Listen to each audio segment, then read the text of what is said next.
Assalamualaikum warahmatullahi wabarakatuh. Sugeng Waalaikumsalam. dalu rahayu kangge kanca-kanca santri Jawa. Dalu menika panggih malih kalih Pak Ustadz Fakih. Nanti kita akan bertanya-tanya dengan Pak Ustadz Fakih tentang apa yang selama ini menjadi unek-unek kita semua. Jadi semoga kita mendapatkan jawaban yang sangat memuaskan dari beliau. Jadi sugeng dalu Pak Ustadz. Nggih, Langsung mawon nggih. nggih. Niki ngeten Pak Ustadz sing dados unek-unek nggih kula kalih kanca-kanca niki selama niki kan kathah tiyang niku mempelajari ilmu-ilmu syariat. Nah, sing namine salat, namine poso, sedekah menika kan syariat nggih Pak Ustadz. Nggih. Tapi kebanyakan dari pelaku-pelaku syariat niku kok istilahnya membuat mereka menjadi jahat Pak Ustadz malah. Terus malah menjadi tiang-tiang sing kejam, terus ngarani tiang-tiang sing mboten salat niku istilahnya pasti masuk neraka. Terus ya kathah ngoten-ngoten niku. Intinya menjustis orang lain bahwa yang tidak sholat, tidak mau puasa itu buruk di mata Tuhannya. Dan ini disepundi Pak. Monggo jenengan wedar alon-alon kersane kanca-kanca niki paham sak paham-pahame ngoten Mas. Nggih. Assalamualaikum warahmatullahi wabarakatuh. Waalaikumsalam. Bismillah walhamdulillah wassalatu wassalamu ala Rasulillah Sayyidina Muhammad ibn Abdillah wa ala alihi wasallam wa ala fa innahu la haula wala quwata illa billah. Matur suwun kesempatan sing diparingaken dhateng kawula mengenai para pelaku syariat yang mana setelah melakukan kewajiban-kewajiban mereka bersyariat menetapi agama kok malah efeknya seakan-akan nek rangene rokok. Nah, ada dua sisi pandang, sudut pandang. Satu, harusnya kita kalau sudah bersyariat itu menyampaikan sesuatu. Kalau kaitan tentang hukum, memang seperti itu. Artinya, orang yang berani meninggalkan syariat, sedangkan mereka sudah mengikrarkan syahadat.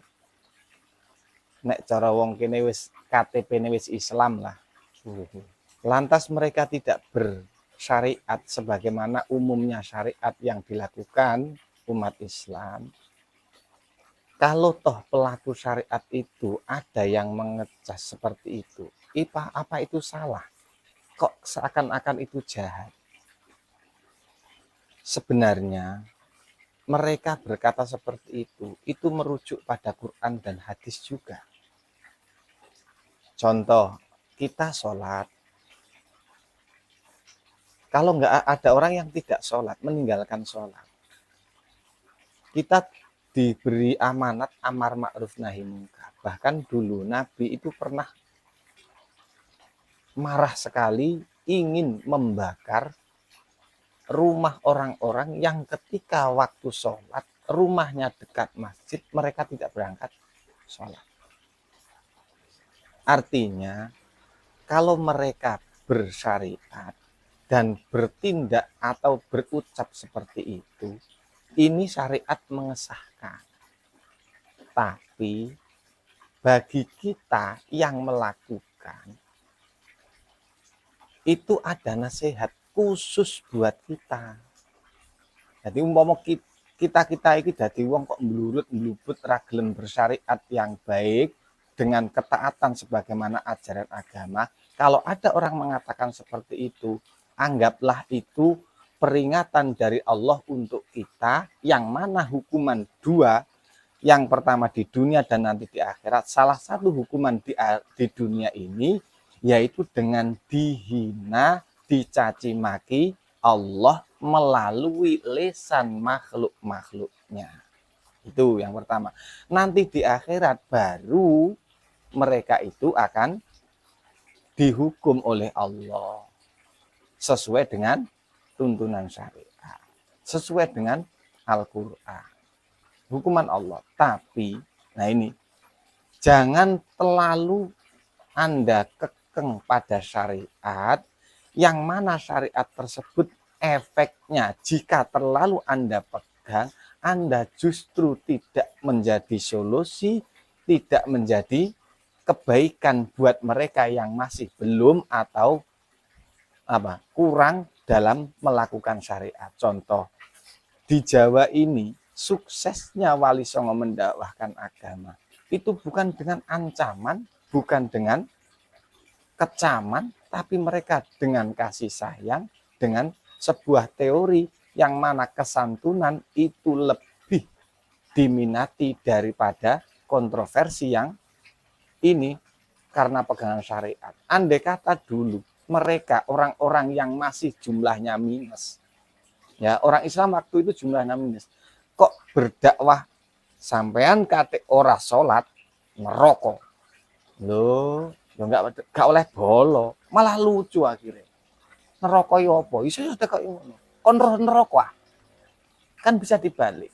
Makanya bagi kita yang sudah bersyariat meninggalkan mereka yang belum melihat mereka yang belum bersyariat, harusnya kita ini melihat pada ampunan Allah. Bagaimanapun Allah itu yang punya hak menghukum, punya hak mengampuni, punya hak menaubatkan, punya hak menghinakan. Andai kata saat ini kita yang sudah bangga dengan syariat yang kita lakukan, kita tegakkan, kita nggak tahu esok kita seperti apa kan nggak tahu. Nek jare wong Jawa, nek kualat piye? Sing kono tobat, sing kene justru belarah akhirnya malah maksiat. Nah, Nabi Muhammad itu pernah berpesan, ono wong sapa-sapa wae wong nek roh wong maksiat iku kok dulure, kok diumbar ora ditutupi, diilok-ilokno iku apa ya? Dihujat. Oh, wong mau gak bakal mati sadurunge nglakoni kaya sing didulure lakoni. Nauzubillah min.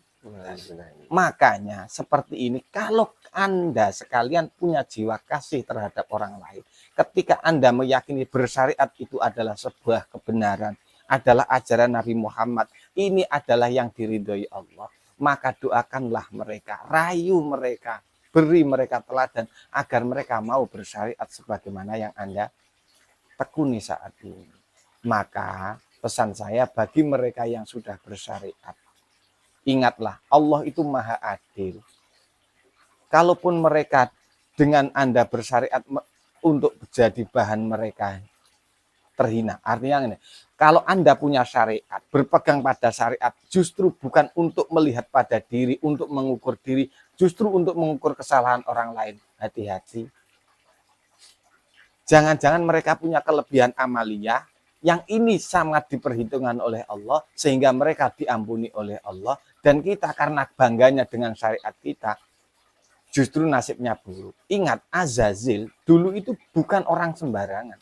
Azazil itu sebelum menjadi iblis adalah tergolong minal malaikat. Dan teruji, taatnya bertahun-tahun. Ya pinter, ya taat.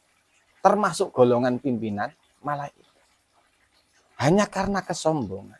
Merasa sudah bersyariat. Napa niku? Wis menyembah Allah, wis taat nang Allah. Wa nahnu nusabbihu bihamdika wa nuqaddisulah. Tidakkah cukup kami para malaikat ini sudah menyembahmu, sudah bertasbih kepadamu. Kok atik gawe menungso barang gak cukup ta Gusti. Lah, kata-kata ini, kata-kata gak cukup ini berarti si Azazil ini dulunya merasa sudah. Loh, akhirnya justru tidak baik. Kalau itu dasarnya kesombongan, kalau itu dasarnya kejahatan. Tapi ya jangan ditelan mentah-mentah ketika kita adalah orang-orang yang masih enggan bersyariat, ada omongan seperti itu, harusnya kita sadar. Oh, Allah benar-benar sayang terhadap hambanya.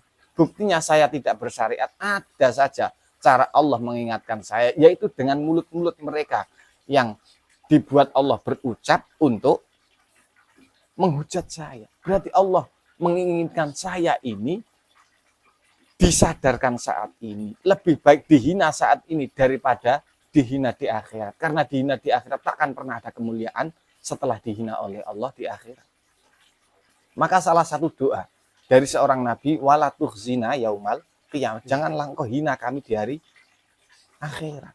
Karena kehinaan setelah penghinaan di akhirat itu sudah hina yang tiada kemuliaan setelah itu. Makanya pesan saya, bersyariatlah.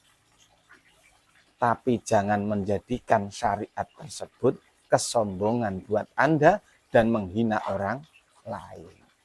Tetaplah santun, karena kesantunan ini yang berkali-kali dipraktekkan para teladan kita dan itu yang terbukti berhasil. Ya. Dulu para senior saya itu berpesan seperti ini. Nek sampean kepengin dadi wong becik tur bener. Hukum syariat kuwi nggo ngukumi awakmu dhewe. Nek hukum hakikat nggo ngukumi liyane. Dalam arti ngene, nek aku urung salat, aku wajib salat. Nek aku urung poso, aku wajib poso.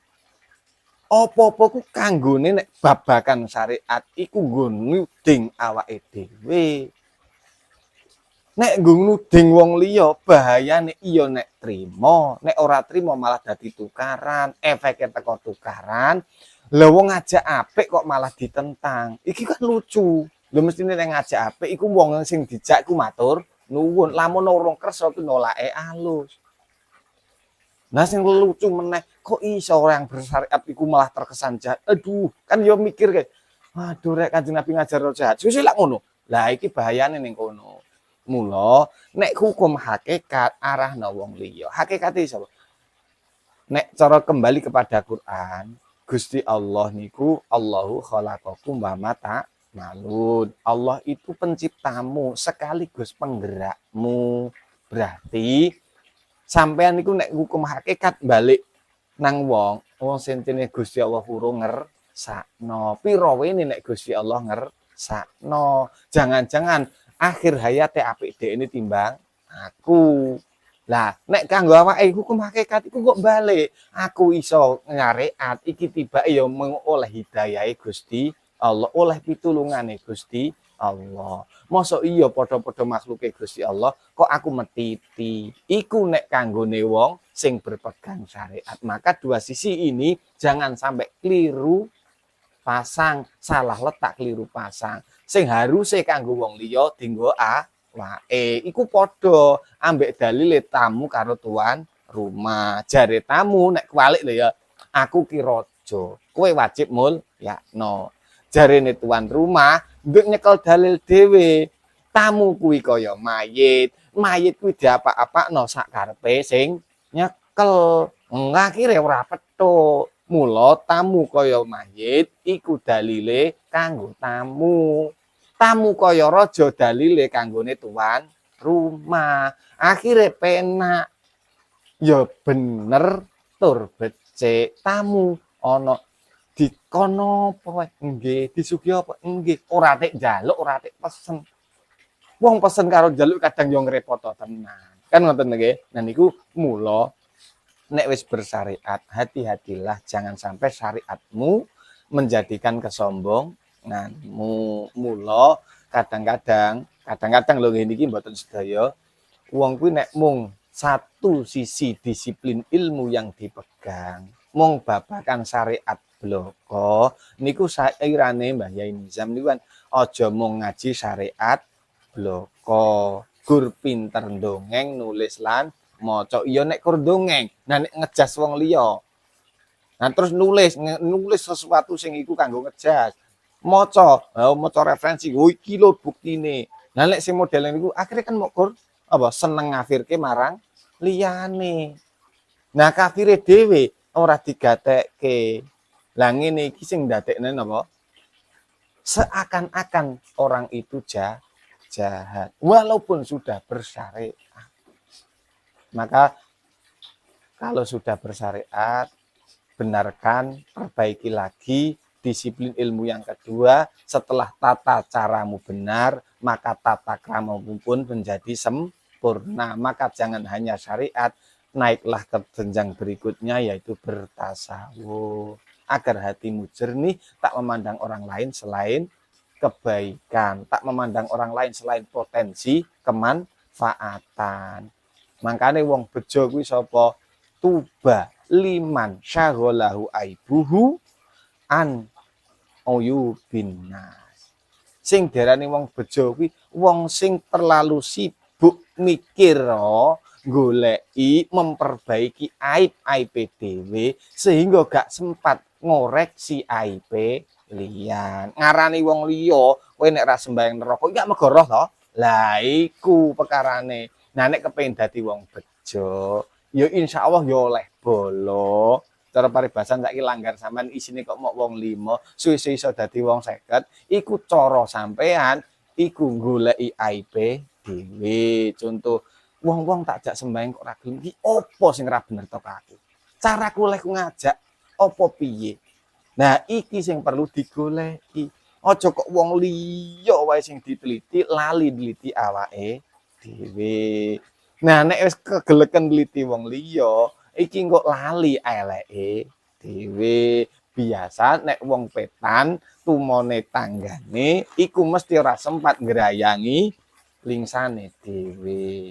Iku nggih dadose bersyariat yang benar dan tingkatlah bertasawuf yang baik agar apa? Secara aturan engkau sudah baik, secara tata krama sempurna. Insya Allah seperti itulah kurang lebihnya agama yang dimaksud Nabi Muhammad SAW rahmatan lil alamin. Nggih, bukan rahmatan bagi yang bersyariat sing kabeh iku neraka. Lak lucu. Nggih, ngoten nggih. Nah, monggo menawa wonten pertanyaan lintu.